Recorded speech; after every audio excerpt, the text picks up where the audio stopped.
They're not striking me as hot like Caleb Altair. These guys were aggressive in not the good way. I think we have full-blown enemies happening here. That means that there is a new love interest coming. They met eyes, Karen. She got absolutely fucking torched in this book. We haven't really seen revenge yet in any of the Twisted Sisters books. If anyone deserves blood-curdling revenge, it's this fucking guy. I fucking love this. Like, this was so good. The forced proximity, my God, I am obsessed. Reliving all the feelings and the intensity of reading it. Welcome to Fantasy Femme Fatales, where two fantasy readers dive headfirst into the worlds of romantasy and dark romance.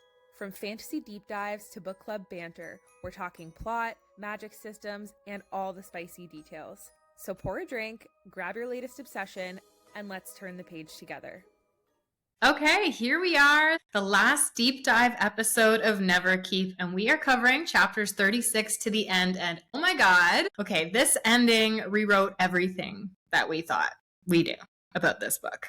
Who survived? Who betrayed us, and what even is the void? We are going to be talking about all of it today. Plus, we have a really exciting bit of news to share that you are not going to want to miss. So we're just going to go ahead and take a page out of the Twisted Sisters book and leave you hanging on till the very end. Before we get into the good stuff, it would mean so much to us if you would hit that subscribe or follow button so you don't miss any of our episodes. And if you're feeling extra friendly, maybe leave a rating and help spread the word. Love you. We left off last episode with Vesper and Everest reconvening in the courtyard after Everest spotted some sketchy activity among the Reapers in their quarters. A seer was having visions of monsters, and the bell at the keep was clanging to announce invaders. Vesper pulls Dahlia, Moraine, and Kayde into the mix and forms a silencing shield around all of them. And we get the feeling she's about to let them in on her new secret friendship and all the hijinks they've been up to. So the squad regroups and starts projecting their air magic when they look ahead and spot a deadly group of vampires. Now, Carousel is coming from a mile away. She is crushing it on the predictions, so I was just like fully in awe when this happened. For me, it was like the Reaper mentioning like the blood and fangs, and then I thought back to the foreshadowing in the beginning with this vampire and how that never really came to fruition throughout the book. And I'm like, hold on a minute. The vampires are out for blood and they're on their way back. So with the arrival of vampires, we learn more about their order. They attend awakening so they can emerge, but then vampires are taken to the hidden kingdom in the wastelands, never to be returned, and without allegiance to the element and family they grew up with. Vampires were creatures of pure depravity who delighted in bloodshed beyond all other pleasures. We know a thing or two about vampires, and for those of you taking your first trip on the Twisted Sisters train,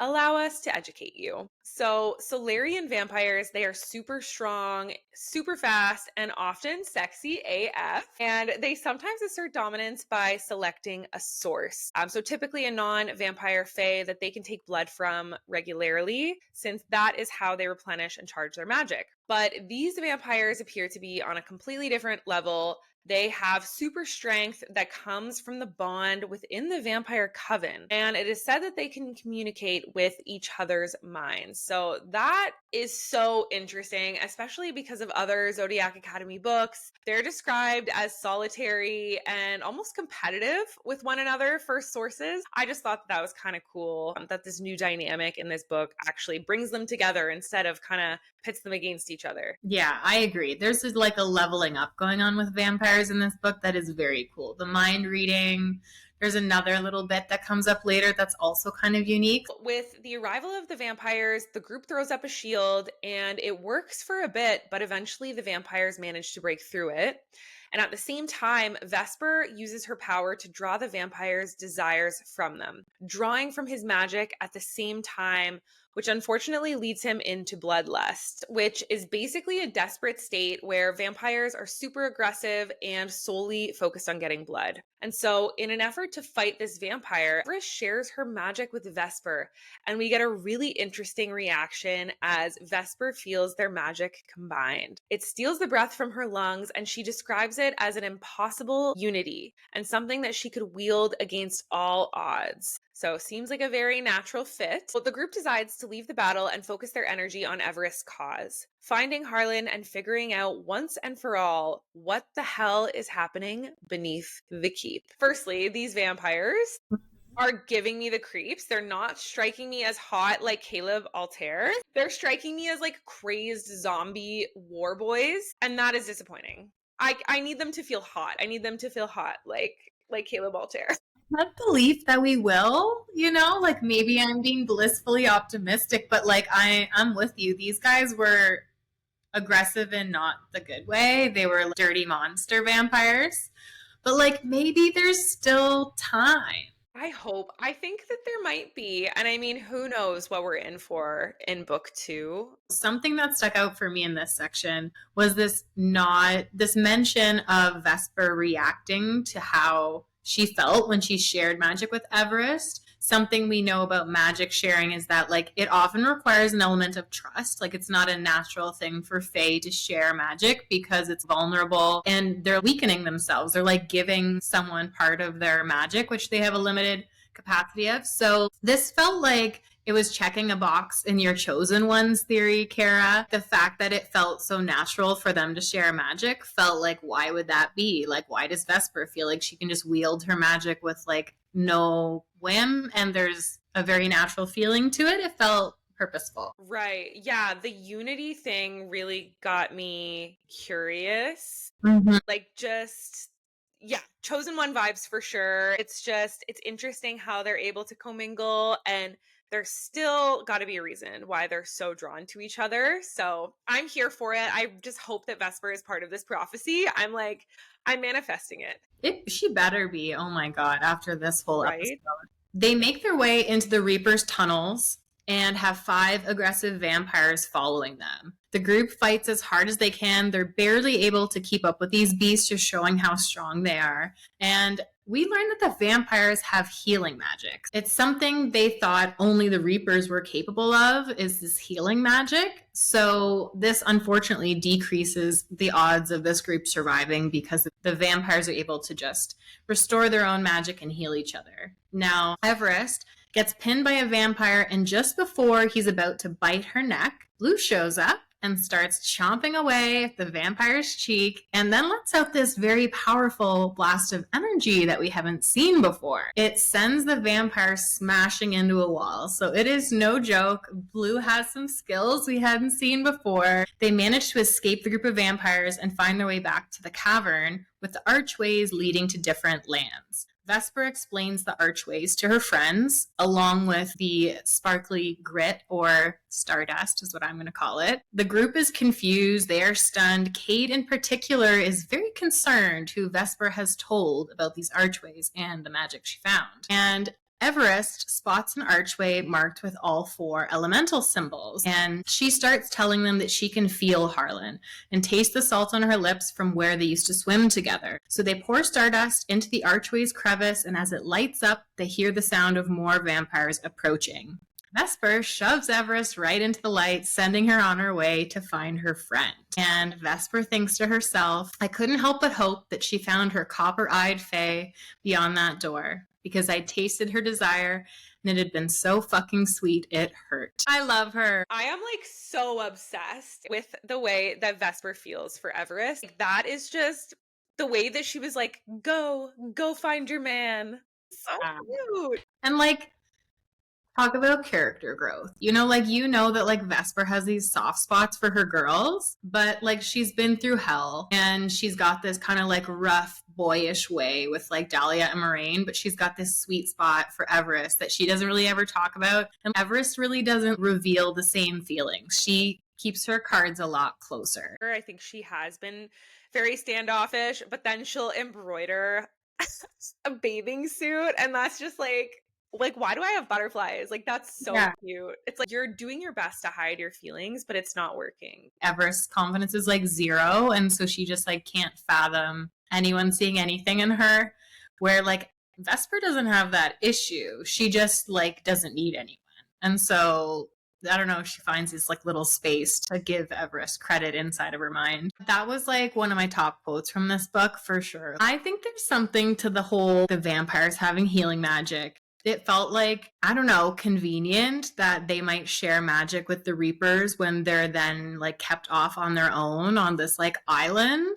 It got my like theorizing brain going and wondering like, could a deal have been made between the Reapers and the vampires where like if the vampires agreed to keep themselves like away and stay out of the war, that they could have their own lands and like protect their own with their own rules and not have to abide by the Reapers. Maybe there's something to that, like the fact that the Reapers are threatened by the vampires and how powerful they are. And then lo and behold, we have this battle. And maybe that's like breaking some sort of agreement that they made because they surely seem surprised the vampires showed up. I totally think that could be it. I was just thinking it was another thing that the Reapers hid from them, the ability to not wield different elements. But I love the idea of there being this agreement, because why are the vampires coming for the Reapers, right? And there was a part in this chapter, if I remember correctly, that they were all out in the courtyard and Vesper, Everest, and Kayde were being like pummeled by the vampires. And then as soon as they saw some Reapers, they like beelined it away. Okay. And I was like, why would they do that? Like, is it that these people are just in their way to like get to the Reapers? I thought that was interesting. Yeah, that is interesting because like this whole thing feels so out of the blue. It doesn't feel like it makes sense that the Reapers would want it because they seem to have like their own assembly line of fae going into the basement of Neverkeep for their own purposes. Why would they want these other creatures to come and take from that? But you're right then, like you would think that they would be after the Reapers. The only foreshadowing we got was at the very beginning of the book. Like, unless I'm dumb and I missed other things, but like the vampires did come out of left field. Fully, like, and they're not there. Like, so it's not like we'd be spending all this time thinking about it. It did kind of take me back to one of our episodes where I was saying, like, I don't know what this book is about. I don't know what the main plot is. And this just felt like, okay, I surrender.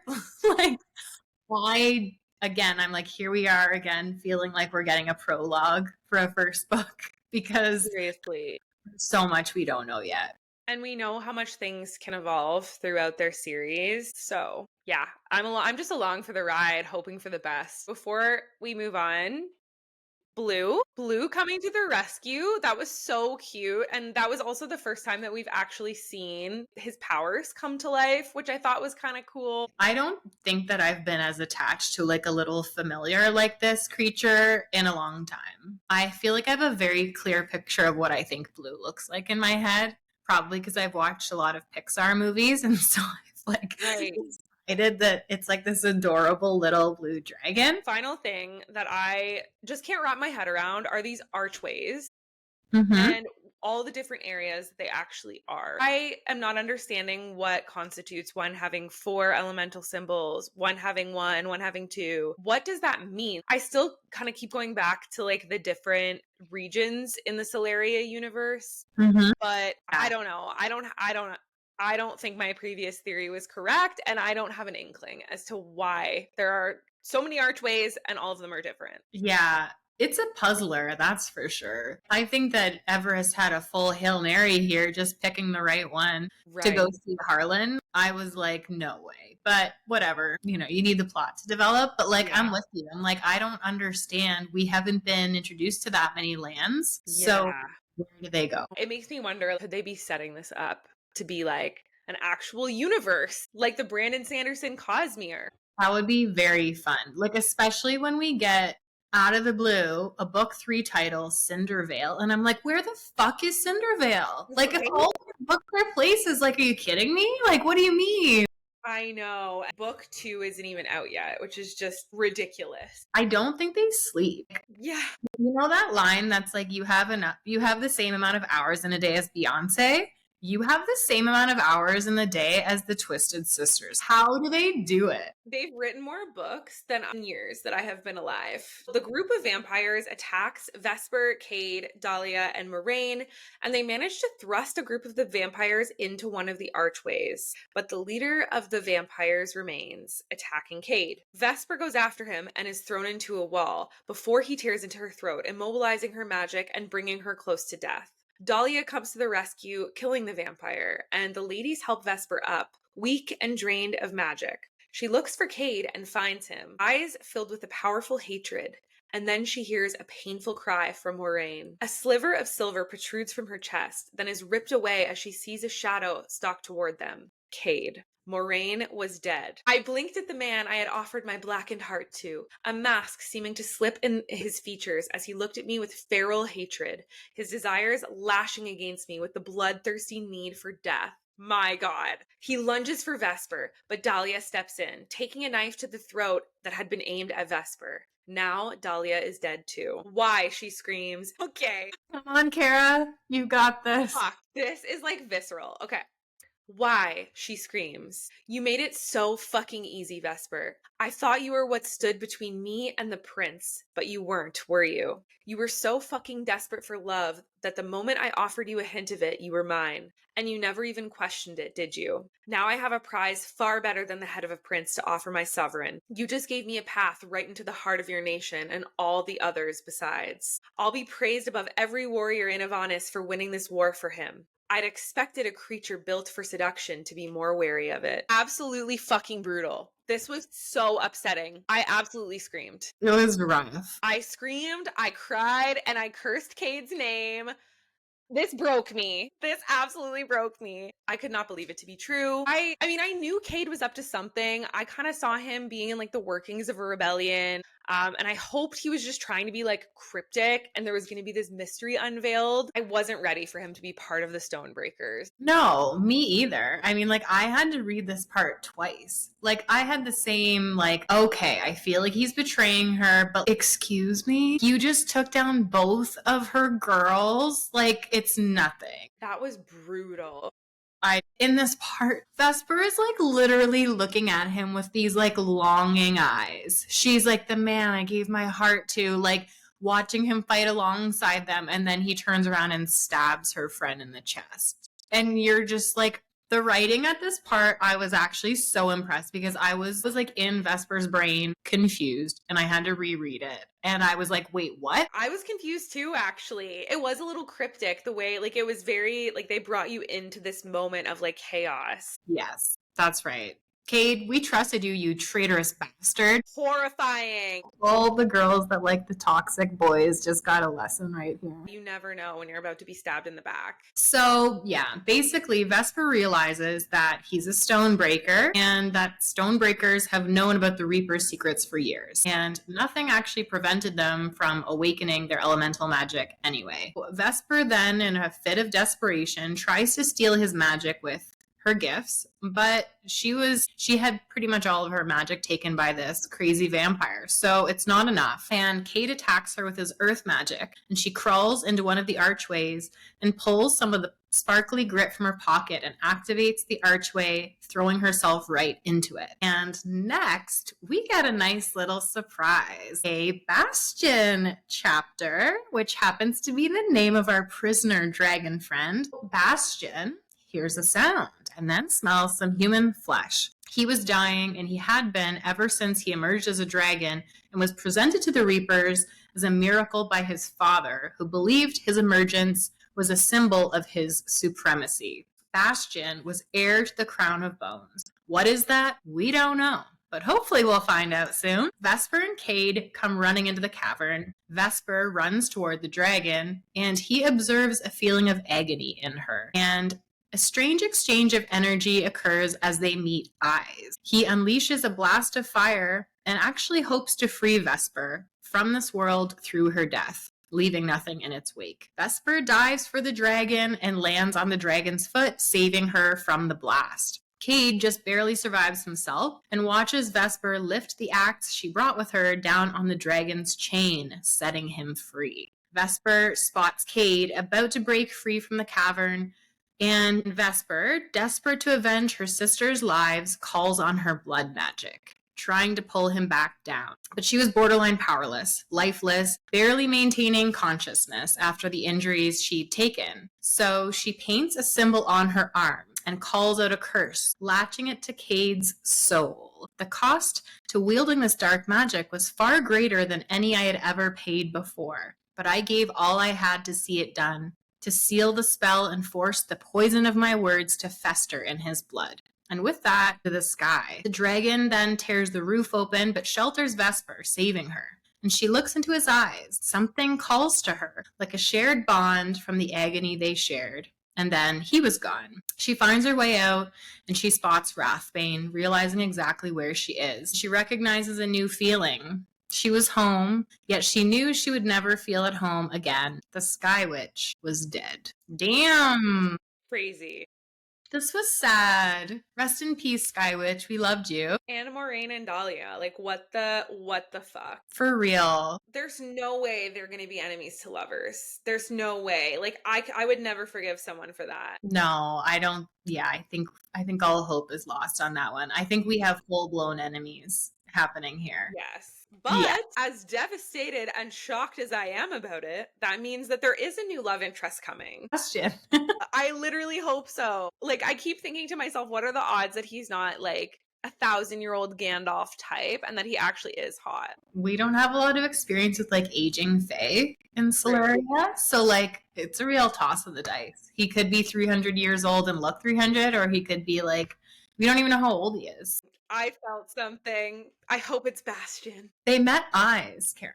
They met eyes and there was an exchange. So I think the Sky Witch could rise from the dead and become a new version of the Sky Witch with wings if Bastian would take her. Kind of love that. Yes. So we're sad for Vesper. She got absolutely fucking torched in this book. Like, can we just take a minute to like really think through how she got fucked over by anyone she gave trust to, and then the people she cared for were literally taken? I know. Honestly, I was so upset that Bastian did not fucking kill him. Like, I needed him dead. And I bet you any money we're not going to see Kate dead for like an eternity.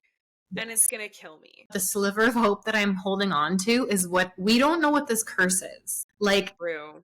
She gave it all, so it was a doozy, I think. And it was marked to his soul. So I'm like, I'm just hoping Vesper gets her revenge, and that will be beautiful. It will be so beautiful. I cannot wait. We haven't really seen revenge yet in any of the Twisted Sisters books. Like, true blood-curdling revenge, and I'm thirsty. If anyone deserves blood-curdling revenge, it's this fucking guy. Yeah, God, yeah, give it to him. Kill his kids. I don't care. He deserves it.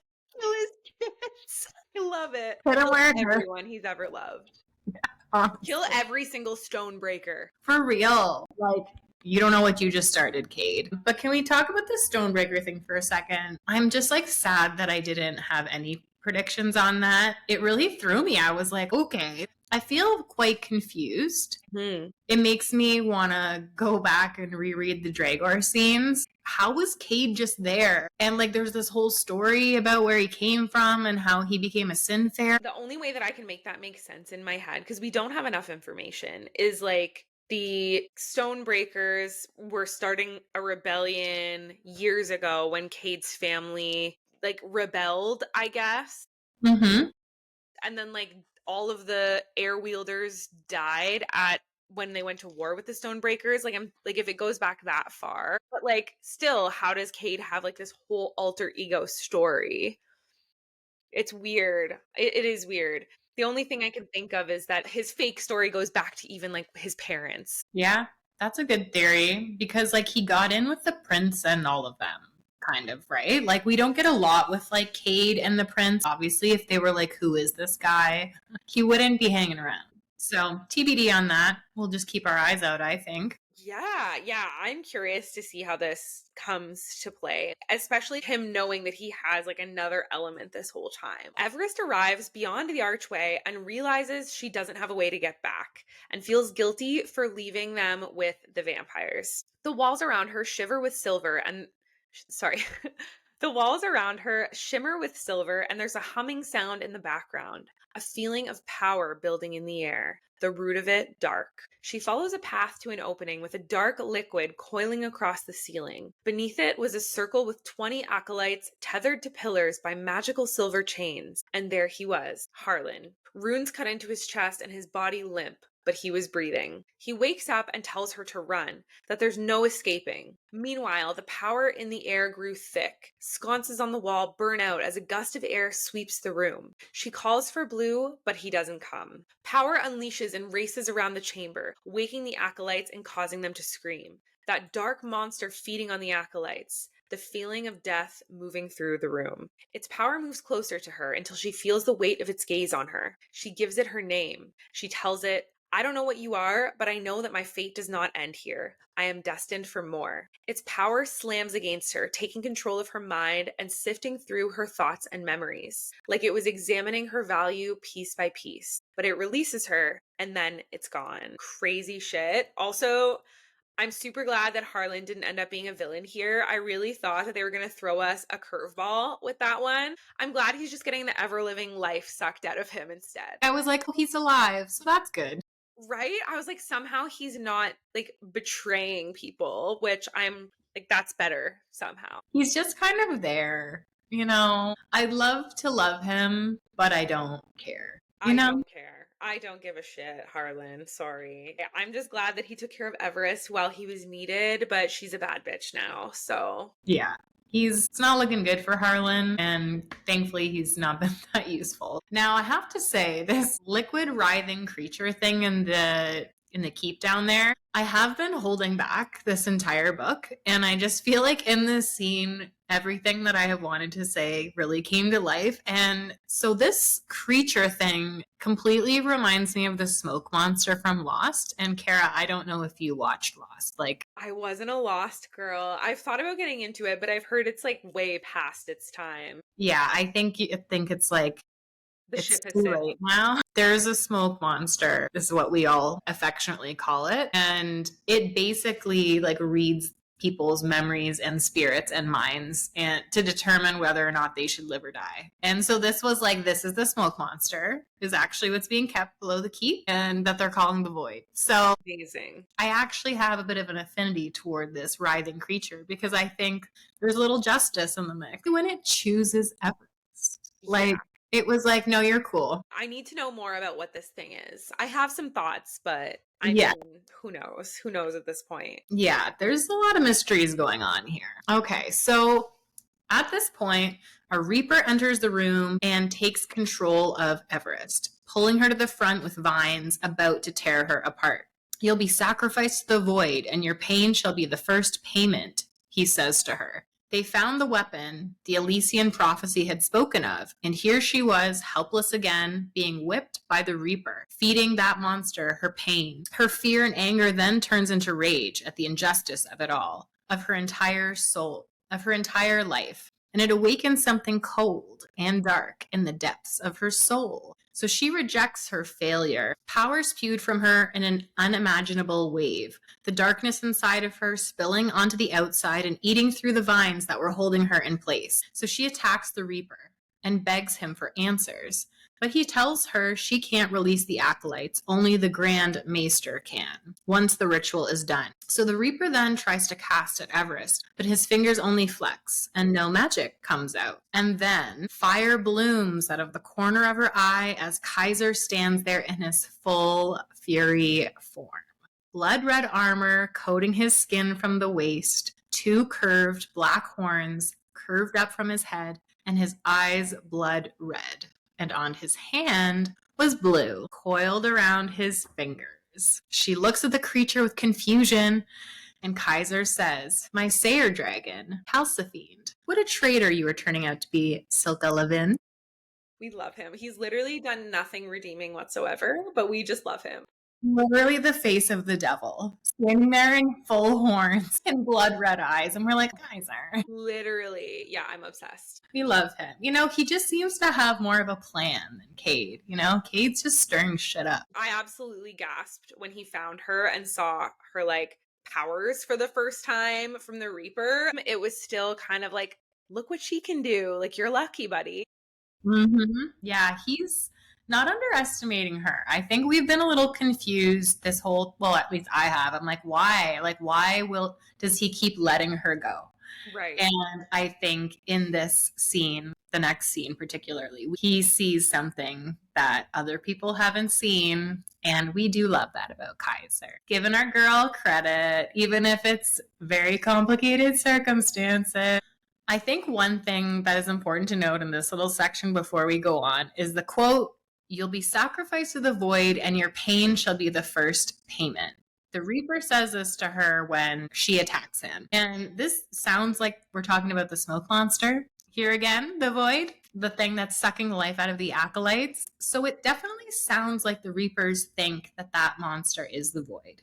And I think that's just like an important thing for us to have in mind as we near the end of this book, because I think we do end with some interesting information and maybe some questions as well. So curious your thoughts on that, Kara. A lot of questions. Yeah.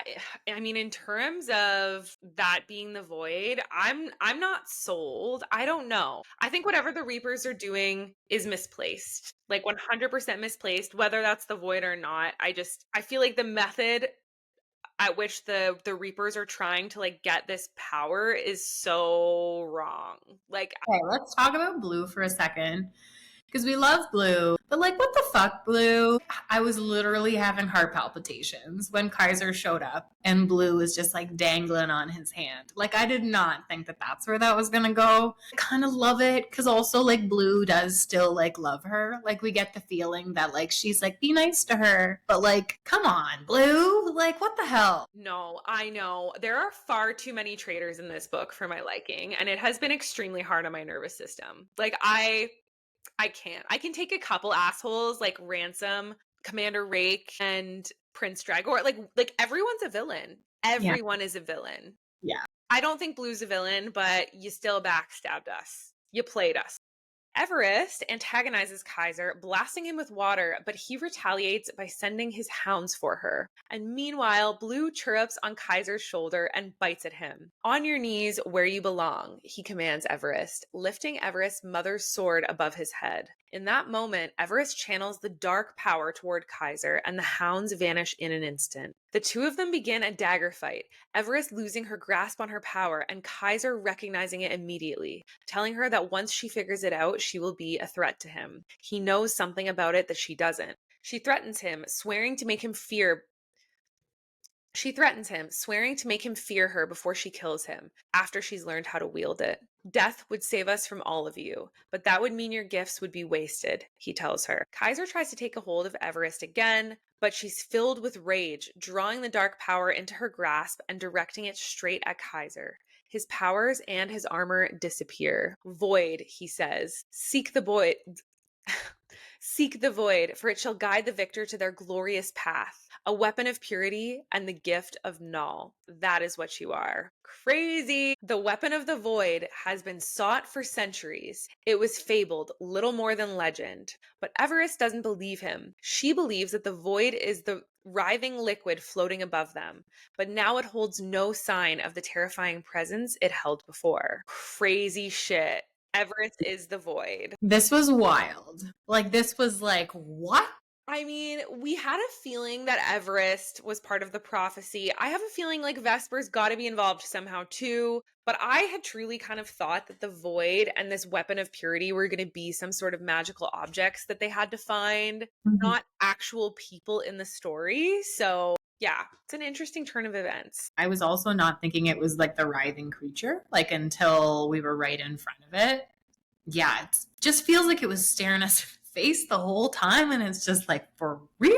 I feel like we've been waiting to like, what's going to be this thing that like allows Everest to just feel like there's a purpose here. And so I was so excited that she's actually at the center of all of this. But I am kind of confused. That's why I wanted to bring up that quote from before, is that it feels like Kaiser thinks she's the void, and it's like he's got some information that no one else has, because clearly the Reapers think that they have the void. So I kind of like that there's this fabled void and this prophecy that no one can really say for sure. That's kind of the thing, is like sometimes we get prophecies in stories, feel really mystical, and then when it comes down to it, it's like, it's this. And it's like, how do people know that that's the thing? And in this story, getting the like, no one's ever seen it before, so we don't really know. My impression of this is that the void that like the dark writhing thing that like passed up Everest is also the void, and that Everest wields that dark power somehow. So that was kind of my thought of like why it didn't come for her, because like it just sized her up and then went, okay, I'm good. Right. You're my people. I thought that was kind of interesting. If she could channel that, that would be super cool. My thought was like, it could be like a form of dark magic that they have interpreted as the void, but I don't think that you can have like dark magic that's also like this symbol of purity. There's details in the way that it's described that I feel like we're missing. And that purity piece really stuck out to me, that like I don't get the feeling when Everest is using this power that it's purifying. It feels like it is a void. There's a void of magic and she can draw on that, but I think there's definitely another piece, and my hope is that the other piece is Vesper's piece. Okay, so Kaiser struggles, and he's still feeling the impact of Everest's magic having sucked the life out of him, and Everest just drives it deeper. She watches his eyes shift from red to deep black, and he yells at her to stop. She unfortunately loses control of it, and he stares at her with hostility, a desire in his eyes to punish her for what she's done. Fire bursts from his hands, as black as his soul, shifting into chains and snaring her in it, tethering her to him with a strange magic. Nightfire is a gift of the Furies, he tells her as he grips her chin, forcing her to look at his eyes. It has a single purpose, and it's something we can only wield once. I can select one fae to be mine, wholly mine. To the very root of your soul, you will belong to me, and I have chosen you. Everest, Arcadia, I claim you as my fearsire. And magic snapped in the air, and Everest felt the words fall upon her soul, beneath her skin, whispering of sin and sorrow. You will serve me in all the ways my order demands. You will feed me your most haunting fears, and you will suffer so that I may thrive. And you will offer me your nightmares in any form I require. You can never kill me. The soul tie will not allow it. The soul tie. Okay. I fucking love this. Like, this was so good. This was so good. Like, the forced proximity this is giving me, like, I needed this. I did not get enough Kaiser.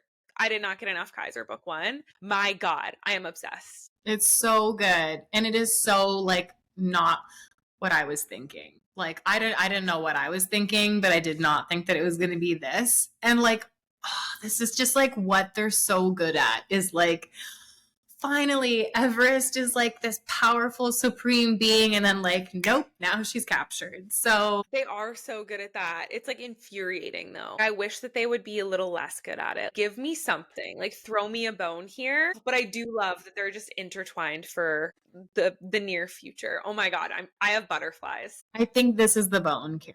This is like, it's like you love to hate it, but you love it. Like I love it. And it's like so juicy and amazing. So Kaiser tells her that it is a magic as old as the stars and as strong as destiny. She's essentially a slave to him in whichever way he chooses. And if she resists, she'll face the burn of the night fire. And this magic must be sealed with a kiss. She feels whispers around her as he kisses her, realizing that two enemies bound like this threatens what the four lands and the endless war stands for. There are requirements to the soul tie, he tells her. I will tell you them soon, but for now we must leave. Everest noticed a shift in herself as she tries to pull away, feeling him draw her back like he was a North Star guiding her across the ocean.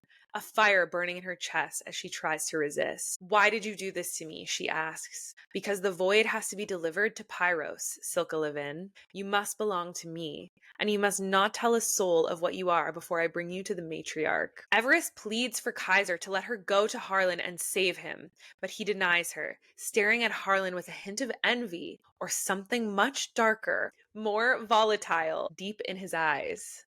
Kaiser takes some of the grit, preparing to send them back to Neverkeep, grabbing her hand, and with his touch, she feels the darkness in her soul rising to meet his, making it clear that she now belonged to him. Here's my question. He had to deliver her to the matriarch, but did he really have to make her his fearsire? Like, was that absolutely necessary? I also kind of wonder too, maybe he's trying to protect her from the matriarch. Like, maybe he knows he has to deliver her to the matriarch and he's like grown fond of her over this time at Neverkeep. And so he needed to cast this bond with her in order to protect her in some way. I love that. And I just keep seeing horns. Like, that would be so nice. I could at this stage see him doing it because it definitely feels like protection for himself. But like, we haven't got the feeling he's like afraid of the matriarch. But it did give me the sense that like this might be the beginning of some real politics that we get, because it feels like a very clear move in what the matriarch might be trying to achieve in terms of the endless war. If now they have a weapon that belongs to another part of the lands, like that feels like a move. It does feel like a move. I'm just reliving all the feelings and the intensity of reading it. Like, oh my God. This part was nonstop. It was so good. Both of the things that were going on were so good, and they both ended like so impactfully. When Kaiser says there are requirements to the soul tie and he won't tell her what it is yet, what kind of requirements are we talking about, Kaiser? I mean, it had to be sealed with a kiss. Yes. Which is interesting. It has me like worried, but like spicy worried, you know? Yeah, I'm hoping it's spicy worried. I feel like we've got a lot of potential. Yeah. Like him having like full control over her. And I know there were parts too that it sounded like he was going to have to give up his fears. And so I'm wondering if and how this is going to make him vulnerable to her. Like, is he going to have to open up to her in any way for this bond to actually be a bond? I like that. There could be so much more to this fearsire thing. Like, if you've never had a fearsire before, if you only get to have one, there might be more to it than you just get to have all these things. It does feel like a mating bond kind of thing. Did you also notice that he is going to demand that she keeps it a secret, which I found very interesting? Yeah. Because I kind of envisioned the book ending and him like taking her to Pyros right away, the way that all went down. But I don't know why would he have to make a point of saying she's not allowed to tell anyone if he was just going to take her and like her be his prisoner? So maybe we're going to get a bit of a different situation. Like maybe he wants her to be his mole or something. Interesting. Yeah, that's actually a really good point. I didn't think of that. Like, who would he have to keep it a secret from? Who would she have to keep it a secret from if they went back to Pyros? Well, the only thing I thought about was like this all goes down. Vesper's in Rathbane, but they're still at Neverkeep, and there's apparently this battle still going on that we don't understand. And at the beginning of that part, like Vesper and Everest saw Flamebringers first, and then the vampires came. Could they be working together? Is there maybe still like a battle to be won, like at the keep? Maybe he's not going to risk her life. Yeah, that's interesting. I kind of thought that it was like Flamebringer vampires, but because like we don't know, like the vampires don't go by element, right? They go by their order. I could see Yeah. the like Flamebringers having more of a reason to just like fuck shit up at Neverkeep. And they've got this like queen bee that has her own rules. So I could see them working together. I think the vampires are like vampires and they get an element, because that when they talked about how they do go to Neverkeep and have their awakening, but then they like leave. So I would think they all have. I think they had like earth magic and stuff in this battle, but I don't know. It's all might be right. gray, but it just got me thinking. There's still so many unknowns here. I think the politics are coming to play at this Mhm. stage. Like we're starting to see some possible threads weave in, and like who is going to be struggling for power. It's just getting juicy now. Yeah. Let's get into some predictions. I have some ideas, but I also have a shit ton of questions. We were thrown a couple bones, but a lot went unanswered. So, in terms of what I think is to come, I think it's pretty clear now that Vesper and Everest are both somehow part of this prophecy. I think that they're both the chosen ones. I hadn't linked them to the void or this weapon of purity, but I could see that being the case, knowing that Everest can wield void magic. And then when I thought about Vesper and how this could come into play, especially knowing that Everest has this void magic, is this purity side of things. And so with blood magic, I think of the words like pure blood. And so I could see that as purifying in the sense that she was taught by this sage or this oracle to manipulate multiple elements through ether. So could she be this like purifying essence of like bringing unity by the fact that she's able to wield all of these elements, kind of like Mhm. a prophet? So that was one of my thoughts. Mhm. I think this might be far reaching, but I think that Everest and Vesper could be half sisters. Going back to some of the little snippets that we've heard, Dragor's future wife mentions that or asks what Vesper's family name is, and Dragor says it's of no significance. She also grew up in the Waif House, which is like that magical orphanage. I feel like there's a reason that they're so drawn to each other. Both of their origin stories are still kind of vague. So I Mhm. could see it being a thing. Yeah, I think so. And like, I want it so badly. And like, I do think the breadcrumbs are there. I think that we're going to wait books until we know for sure. I think we're going to wait a lot of books. Yes. I really like your purity theory too. I had some similar thoughts around that. I also think the Vesper is the missing purity piece. And I also think that it's connected to the ether blood magic thing. How she keeps making these references to like having to give parts of herself to like manifest the magic. Mm-hmm. And it just made me wonder, while she's been thinking about it as like this negative, could it be that she is like moving herself to a place where she will become this purifying energy, almost by like giving up who she is, she's going to become this other thing that when like merged with Everest magic, they are like the void. Ooh, I love that. Because Vesper has been through so much. Like, I think she could use a bit of a purifying, not gonna lie. But like there has been this almost stain on her name and like this idea of what she should be, how she's perceived by other people. She's perceived as almost this like dark thing that like only draws out desires of other people. So I would love to see this like other side of her come to be, this purity. Now we've talked about like her training with the Oracle and stuff. It's like we've gotten this story that feels like it's both like chosen one feel, even how they like allowed her to learn the blood magic and like they were trained by these oracles. But then it's got this like dark side to it that stains her soul. There's just something about it that's like I could see how when used in a certain way, dark magic is very dark. But when it's used for other things, like these oracles would understand there is like something greater to it. Maybe just the energy around purity in general and like getting, I guess, disseminating some of this power play stuff that's going on amongst like the Reapers and possibly some other characters within this. And so maybe it is like the purity part is Vesper and Everest coming together to like actually stop the Waning Lands war or whatever that might be. The thought of allowing a succubus to be like connected to purity feels like a very cool move. Like a way to really stem something that feels tainted. The other thing that I've been talking about a lot is like what Mavis knows, why he's so into Everest. I think that he knows about Everest having void powers. He might not know that it's actually void powers, but I think that she's been imbuing the weapons that he's buying off of her with her powers. Mm-hmm. And I have a hunch that whatever, like he's asking for a shit ton of daggers and gloves. And so I wonder if these are going to be used as like an ultimate weapon in whatever war is to come. And then similarly with the Draconia too, it's been foreshadowed that this is like a really powerful material. I wonder if Mavis is just this like dirty little bastard trying to get his throughout, like just trying to like not necessarily being like an outwardly evil guy, but like trying to take what he can from people's shitty situations. Like he's a hustler. Like Yeah. if anyone else could pick up on Everest's magic and what she's capable of, it's this guy that goes around on this wandering town and belongs to no one. Like he's Right. probably seen some things. And yeah, now I'm real curious about those daggers and whose hands they've gotten into.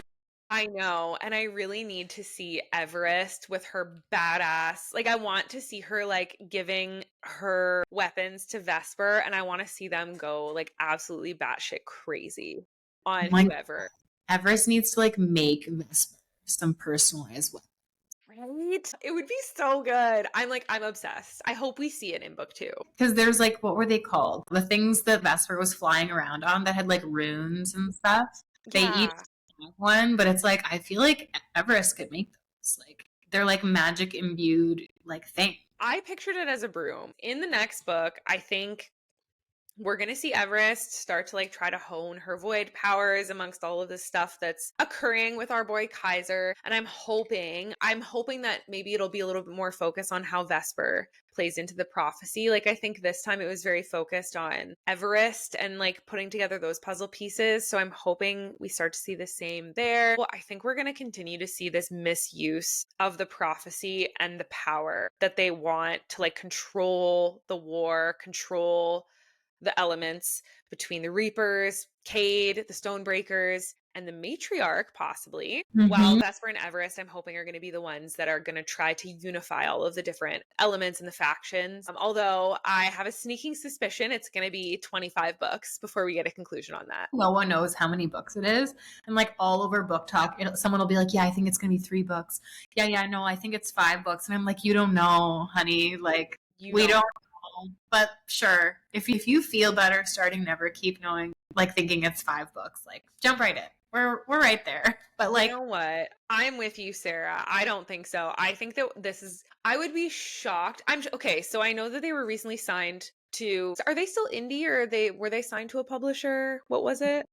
They have a distribution deal, so they're still indie, but they're now with a traditional publisher doing the distribution of the books. I was thinking that maybe that would have changed things, because I will say these books have really leveled up in some of the writing, and so I wonder if they will be a little bit more succinct with the books that they put out. This is probably one of the most epic storylines that I've read so far from them. I haven't finished Zodiac Academy, but I could see this being a 9-book series, knowing them, what they were able to make out of the Ruthless Boys of the Zodiac, 5 books. This could be way more than that. Yeah, it's a toughie.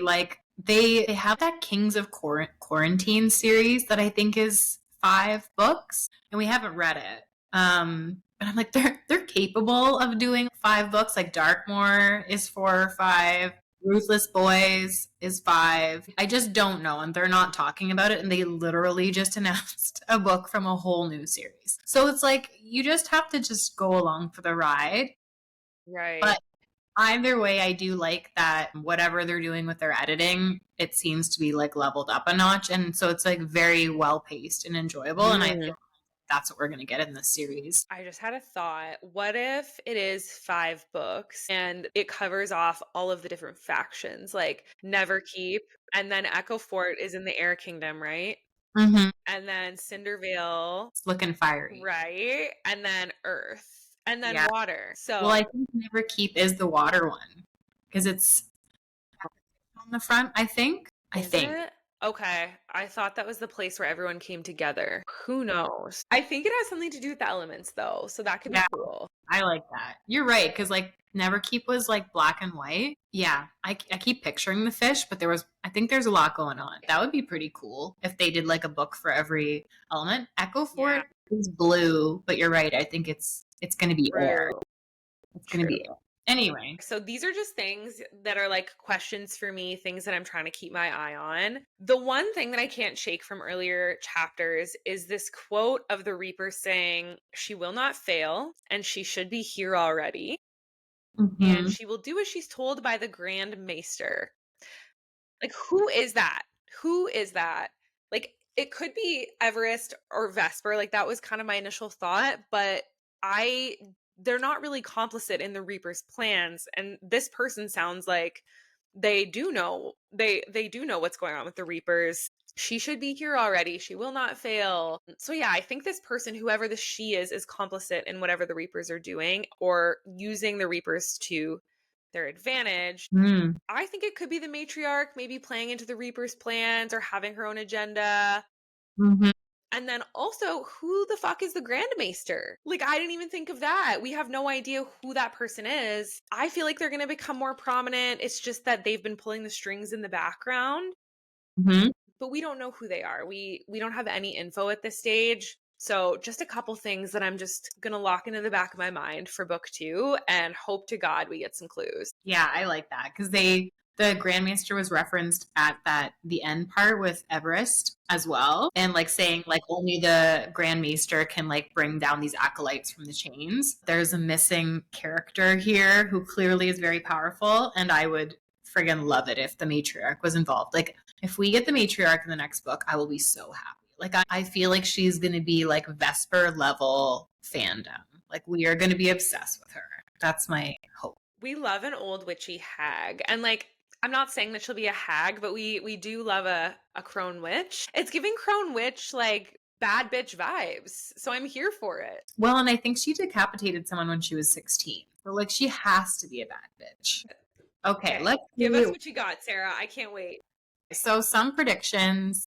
I have a feeling we're going to be thrown into Echo Fort for a period of time after this battle, meaning that we're going to get a gap in time in the next book. I think we're not going to quite know exactly how things ended at Neverkeep, and we're going to get thrust into Echo Fort, but we're going to get a sense of the consequences of the things that went on in this last kind of chunk of the book. For example, these vampires waging war against the Reapers. Maybe the Reapers are actually revealed for once and for all, lying to everyone and disrupting the unhealthy status quo that has been established in the Endless War. So that would be a pretty cool beginning to book 2. That would be so cool. And it would also leave so many questions unanswered and keep us like kind of thirsting for what actually happened on that day. Like, where did the cards fall? Like who's in power right now?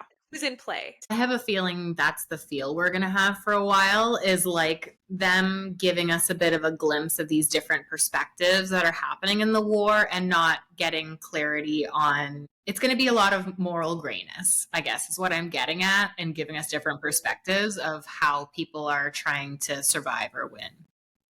I think that Everest is going to be Kaiser's prisoner back in Pyros. I'm a little bit worried we're not going to see a ton of Everest in the next book. I don't know, but the fact that it's Echo Fort and the fact that Everest is basically Kaiser's slave has me feeling like, I don't know, maybe she's going to be hidden from us a little bit if we're spending a lot more time in Stormfell. Girl, I will cry. It's making me upset because I see that occurring. And you're right. With the names of the books and everything that went down, I will scream. Like, I need Kaiser. I need it. I think they're going to be in there. I'm just worried it's going to be peppered in.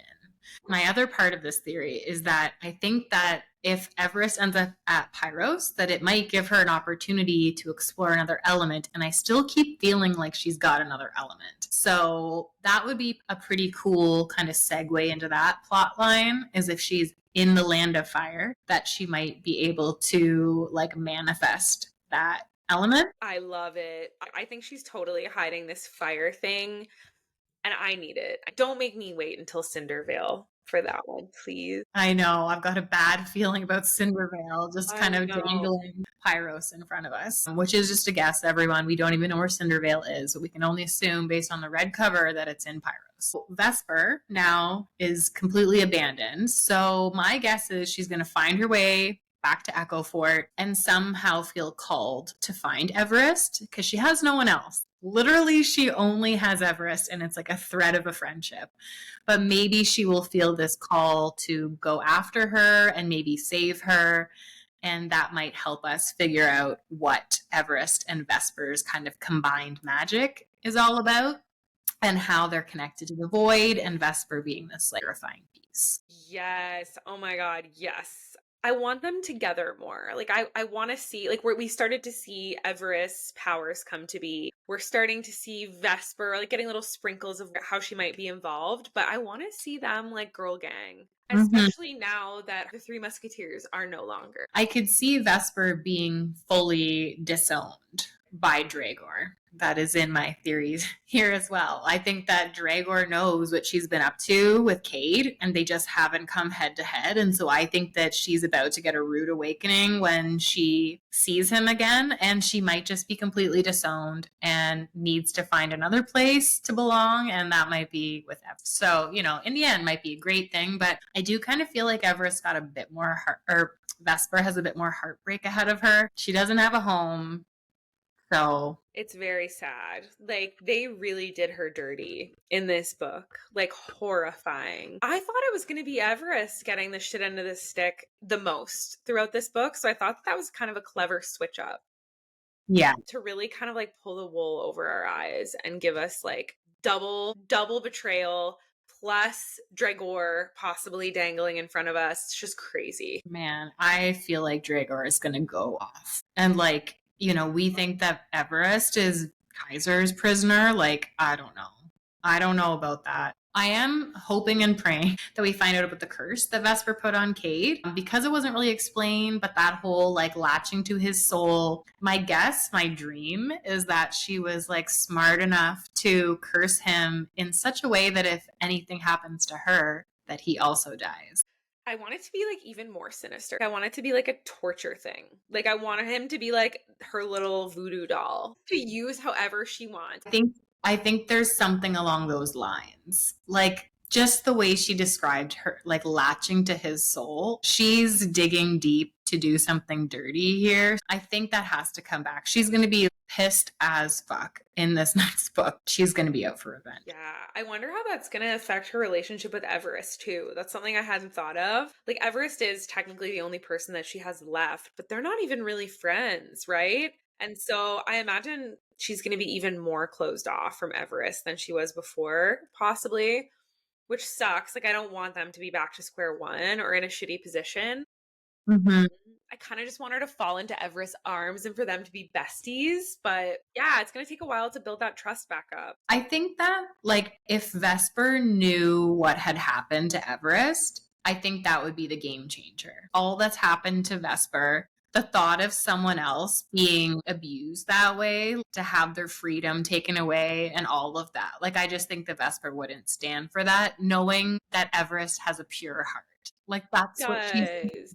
And it's like she doesn't see that in everyone. She sees all these like malicious, selfish desires, and she doesn't get that from Everest. I know, that's true. Yeah, I think if anything, it will be her like succubus powers that help kind of like pull in that desire. I wish that she had read Kate a little bit harder. Yeah. I am over here praying that we learn what Silka Levine means. If that doesn't happen in the next book. I'm hoping and praying that it's endearing. The Twisted Sisters celebrated their like 90,000 members of their Facebook group last week. And so they were doing all these giveaways. And one of the questions for like the contest was, what does Silka Levine mean? So people were like putting out all their guesses. And I was like, I love that they put this question in here, just like dangling it in front of us that like, you don't know yet. And like, none of them really sold me. So I don't know. I'm really curious about Cindervale. Like we kind of said, it sounds like it's in Pyros. And so I am just a little bit worried that we're not going to see Vesper and Kaiser for a while if Echo Fort is on Stormfell. I'm very excited that we have a book title and a rough date. I think we're gonna have to give that some grace, but yeah, it's looking promising. Everest for me is like my number one right now. I really need to know what happens. We just found out that she's the Void, okay? We found out she's the Void. She's now a fearsire for this hot devil man. I will not rest until I get to read another book with him in it. Also, what was the date for Cindervale? August 2026? I think it was early 2026. Okay. Like when you were. That's way better. That's better. Yeah, I can't remember now. February, I want to say. Okay, good. So we don't have to wait that long. Yeah, no, like they are like crazy how they pump out books. I like the way they just threw a new series in there. I was like, for like, okay, all right. So, Right. But this book set up so many things, and now we're just like so consumed by the story that I could see the next one really giving us a lot more answers. And I think we will get Everest and Kaiser, but I am worried that it's going to be like a third with more Vesper and more like background and answers to kind of build up to the next thing. Like I think we got so much action here. I don't know that we're going to get quite the same in the next book, but what do I know? I mean, you might be right. It's just breaking my heart. There's a lot that's on my mind going into this next book. And that is a wrap for Neverkeep. We are so excited for Echo Fort. If you haven't been able to pick up on that, release day is literally just around the corner, June 17th. And now that Neverkeep is done, we are in need of book recs for our next deep dive. Eldritch by Carrie Lake is not going to be out until September, and that means that summer is going to be a big ass mystery. Please take the time to leave a comment with your book recs, a book that you have or have not read and just want us to deep dive into. We are super open to it all. We have some super exciting news. Sarah hinted at a special something earlier, and I am super excited to announce that we will be celebrating the end of Neverkeep and the lead up to Echo Fort with a special edition quick lit episode with our newest book bestie, Kate Brown. She is a huge Twisted Sisters fan and has been clinging from the Neverkeep cliff for literal months. We are so excited to chat with her about it. Quick Lit is where we share the piping hot tea on our bookish obsessions. So make sure that you tune in to that episode where we dish on Neverkeep with Kate and hash out all of our predictions and gossip ahead of Echo Fort. So don't risk missing that episode. Hit the subscribe or follow button and get alerted as soon as it's live. In the meantime, find us on socials at Fantasy Femme Fatales and don't be a stranger. See you next time.